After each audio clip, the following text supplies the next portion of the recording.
Everybody, I'm Tom from Cosmic Comic History, and I'm sitting down today with Gabrielle, and we're going to be talking about some of the great experiences that she's had in the world of cosplay on YouTube and on Twitch. Gabrielle, would you like to tell us a little bit about yourself and where the listeners and followers can find you on social media? Hey everybody, I'm Gabrielle. I'm a cosplayer and a comic book collector. You can find me on Instagram at The Fantastic Girl and also Cosplay Girl. You can find me on YouTube at The Fantastic Girl and also on Twitch at The Fantastic Girl. Very cool. What do you do on Twitch exactly? I have a friend of mine that has a Twitch called Moonlight Crossing, and he plays Animal Crossing, the Nintendo game. What exactly do you do on Twitch? Well, it's basically a game stream social media. It's meant for gamers to stream their gameplay to everyone, basically. Do you have a particular one that you're interested in playing? I mostly play I play a variety of games. I loved playing Spider-Man, most recently Spider-Man Miles Morales. Oh yeah. And I play Call of Duty, GTA, like a lot of multiplayer action adventure games. Very cool. My sons love showing me the PS4 Miles game and the Peter Parker game just because of all the cool costumes. They know I have an affinity for the costumes, and especially his Future Foundation costume. Absolutely love it. I think they did a great job with that. I haven't played the Miles game yet. That looks good though. So in terms of cosplaying, how did you get into cosplay? So I think my love for cosplay came from my love for comic books, because I've been collecting comics for, I don't even know how long at this point, but it's been quite a while. So I believe that it came from my love of comics and seeing all these characters and just falling in love with them. So I just wanted a way to express my love for them in a different way. So, and as an artist, it fits well with me. Like, I can channel my creativity in a different way. And that's great. I appreciate that. And I know we had spoken a little bit earlier about you saying that you from the Delaware region, you like to attend the Baltimore Comic-Con, and unfortunately it didn't happen this year. But have you been to these conventions as in cosplay? Have you had a chance to interact with people that were there? Oh yeah, like it's one of my favorite things about going to Comic-Cons. Like interacting with other cosplayers, interacting with just casual people that go in just in normal clothes. I mean, it's all fun. Right. No, I'm sorry. And just seeing the joy that it brings to people. And like, I've had little kids walk up to me and like just be so like happy and amazed at like some of my cosplay, and it's just the best feeling ever.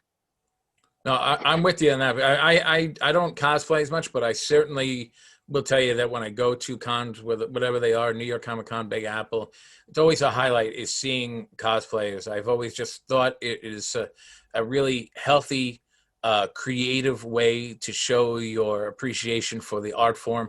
And it is always enthralling just to see how much passion cosplayers will put into their designs. And I could show you whole albums that I have of myself and my children stopping to take pictures, and it's just really one of the highlights. And you did mention that it's a lot of fun taking pictures with people who are cosplaying, who aren't cosplaying.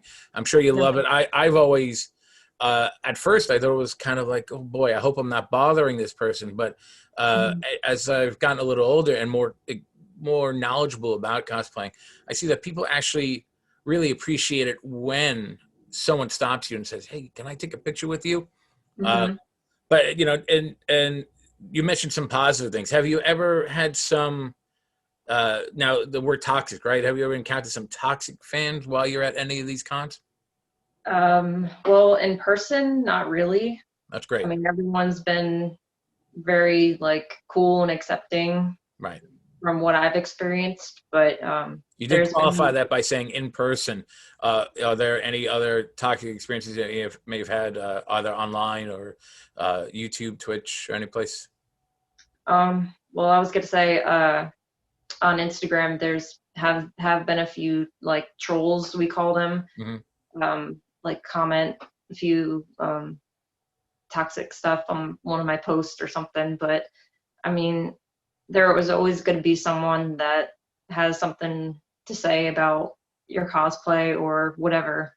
Right. So I just don't even pay it any mind, honestly. Great, great. I mean, that's a healthy thing to do. A lot of you call them trolls sometimes. You know, we used to have the term like we used to call them like little keyboard warriors, the people who like to hide behind the keyboard and kind of attack people that either they really don't understand or they try to just put their own insecurities onto you. But as you said, when you go to the cons, when you go to these conventions, normally it's a very healthy experience, Yeah. and that's always some of the best things.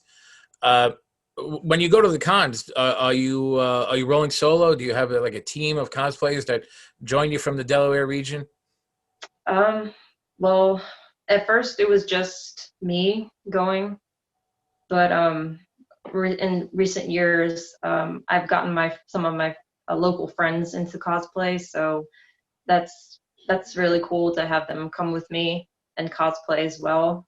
So, like last year at Baltimore Comic Con, me and three of my other friends, they came with me one of the days, and I was I was dressed as Quake. My one friend was dressed as Michael Myers, and my other friend was dressed as uh,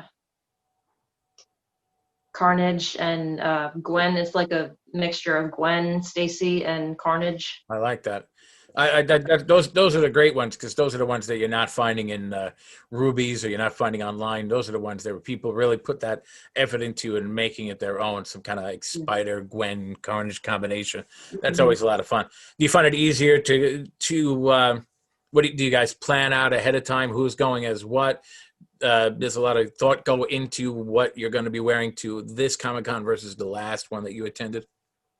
Yeah, I mean, we've always like put out ideas like amongst ourselves, and like I mentioned something to them about doing like an X-Men group cosplay or something like that.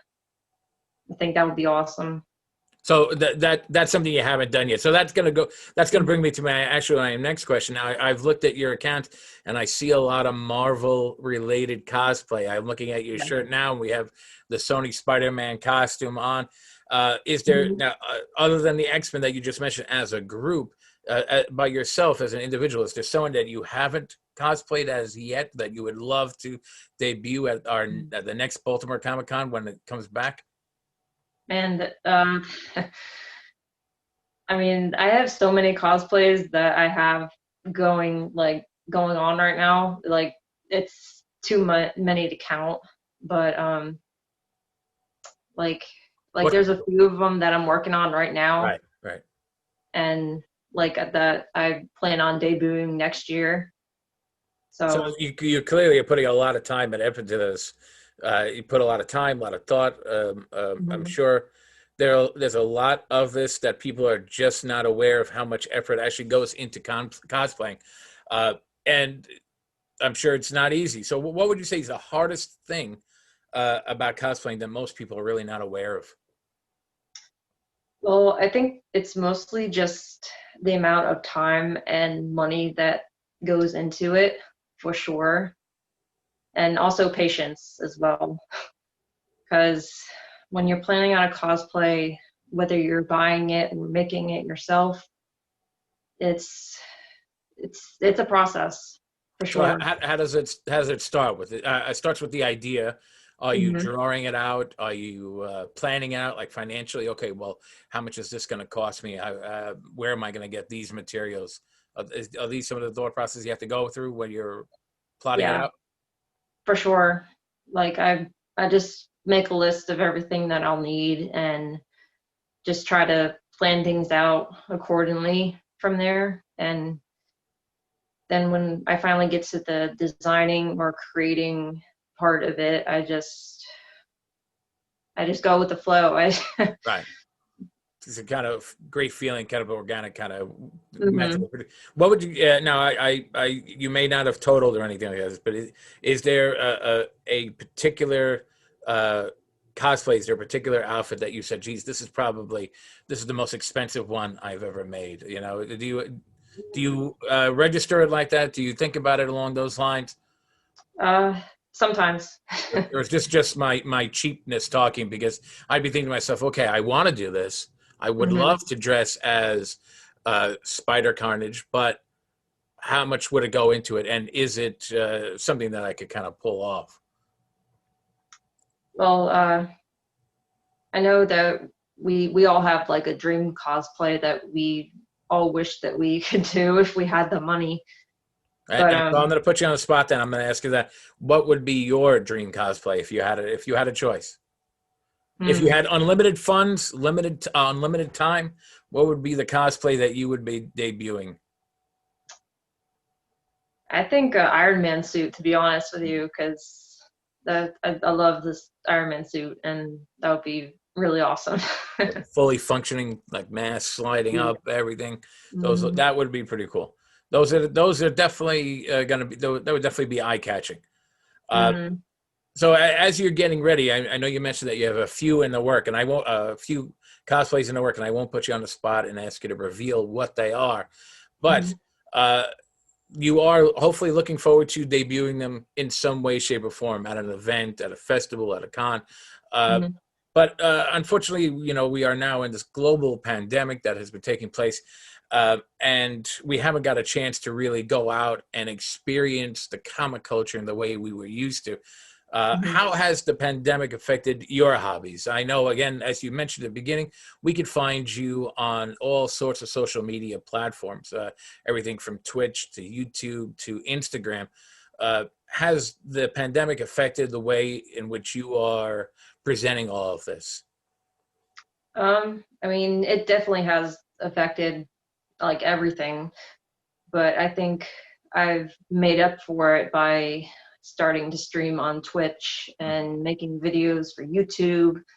So I've been just trying to keep myself busy So because were you on Twitch and YouTube prior to the pandemic?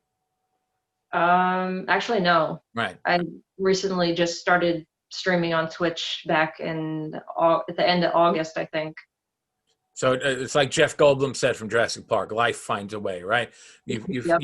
Even in the midst of all this, you are still trying to find these great creative outlets, and that is Mhm. incredibly impressive. Uh, so, what would you say in terms of? I know you mentioned comic collecting at the beginning of the interview versus cosplay. So, if we have our comic collecting on one end and cosplaying on the other, which would you say is hurting your bank account the most? The comic collecting or the cosplaying? Um, well, as far as this year goes, it's probably cosplay because I've worked a lot on cosplay this year, despite the pandemic.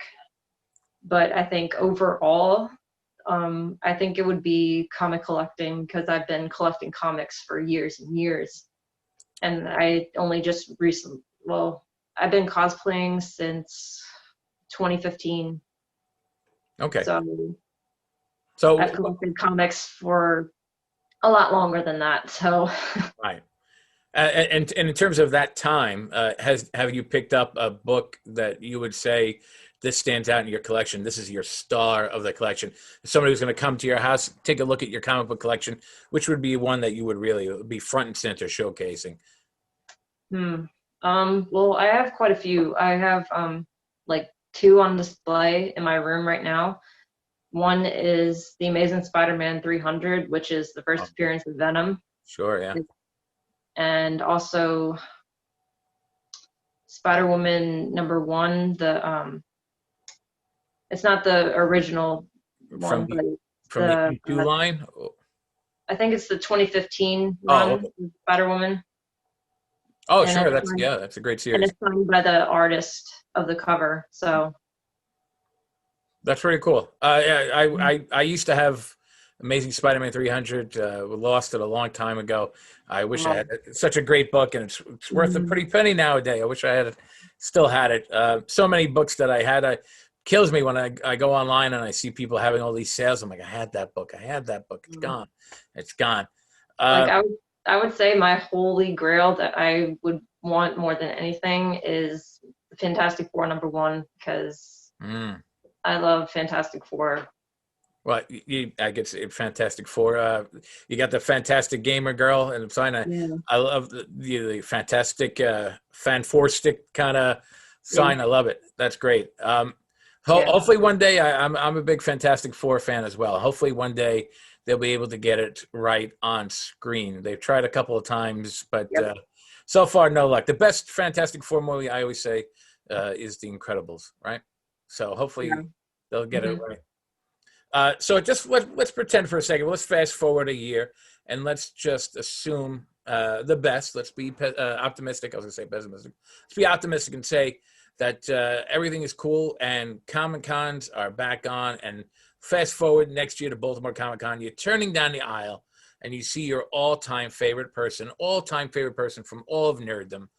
Who is it? And what do you Hmm. do next when you see him? See, I was trying to think of like my favorite person here because I love a lot of people in in the Marvel universe. So I'm gonna have to say Chris Evans Okay. because I love Chris Evans and I love Captain America.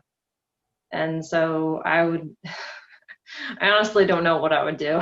I would be speechless. I understand. I get like that all the time when uh, whether it's a Z-list level celebrity or an A-lister, I get that Hmm. kind of oh my god, and then I have to take a second Hmm. to explain to my family who they are and why Yeah. I'm getting so excited to see them. But Chris Evans is definitely someone that I would love to run into at Comic Con. What would you Hmm. want from me? You want an autograph? You want the picture? You're going to bring a Captain America book with him, have him sign it? Uh, I would definitely want an autograph for sure. Yeah. I would probably want a picture too. Is that? Um, Am I looking at? And I'm sorry to be to pry, but I guess what would be on your left? I'm not sure if this. Am I looking at you and family or friends, or am I looking at you from different cons with other people? yeah, this is my wall of cosplay and Comic Cons that I've been to. And who is that right above the Fantastic Gamer Girl sign? Who am I looking at? That is Brett Dalton from Agents of Shield. No, very cool. So he was at Harrisburg Comic Con. So I drove up there and I got to meet him, and I dressed up as Quake from Agents of Shield. Nice. So I got to meet him, and but over here is Agent Carter. Oh, So is that Agent Carter herself? That's the uh, actress. yeah, Very that's cool. Haley Atwell. Very cool. Oh, you got Haley Atwell. Very nice. Hmm. And I don't know if you can see it, but I've also met Iron Fist and No. Colleen Wing, and also Luke Cage. Oh, Luke Cage, what a show! What a show! I have to be honest with you, and I'm sorry to say, I have yet to finish even the first season of Iron Fist. Mhm. One day I'll get it. One day, probably before Netflix takes it off. But Luke Cage, what a show! What a show! Um, so, is there anything coming up that we should know about? Are you going to be live streaming on Twitch anytime soon? Are you going to be any new shows going up on YouTube? Well, I'm currently planning out some new YouTube videos. I'm probably going to do a few on like individual characters that I really love. Um, Probably the next one will be Invisible Woman because she's one of my favorite Marvel characters ever, other than Spider-Man. Um, as far as Twitch, I would say um, I normally stream at nighttime around 6:30, and it's I mean, my schedule varies. It's like I'm trying to set a schedule right now Sure, sure. for It's a hard me. thing to do, right? It's a hard thing to, Mhm. you're balancing a lot at the same time. So I'm Oh sure it's a yeah. hard thing to put a set schedule on. And Mhm. I do want to comment on, we are seemingly on polar opposite sides here. Is that you can probably see behind me, and I've got a lot of DC stuff. And I Mhm. see from you, you're a lot of Marvel stuff. Is there, and you have mentioned Spider-Man, Invisible Woman. You've mentioned a lot of great characters. I haven't Mhm. heard any DC characters. Are there any DC or independent characters that you are equally as interested in? Have that maybe we'll see you at Baltimore Comic Con cosplaying as a DC character anytime soon? Actually, yes. Oh, I'm actually working on a DC cosplay right now, so it'll be my first DC cosplay, and I'll give you a hint. It's from the Arrowverse. oh, So, nice. I am curious. I can't wait to see what that is. That's very cool. It's about time. DC needs some love too. Okay, yeah. we're over here. We like Marvel. We like Marvel. So let's. Mhm. But that is great. So I want to thank you for your time. And before we end off, is there just a again, you want to remind the audience about where they can find you on our different social media outlets? All right. So you can find me on Instagram at Cosplay Girl if you want to see cosplay. And if you want to see my comic book collection, you can follow me on Fantastic Girl. And you can also find me on YouTube and Twitch at the Fantastic Girl. Very cool. Well, thank you, Gabrielle. Thank you, Gabrielle, and thank you, everybody. I've been Tom from Cosmic Comic History, and this was Cosmic Comic History on air. I hope you enjoyed it. Thanks for your time, and we look forward Thank to you. seeing you guys soon.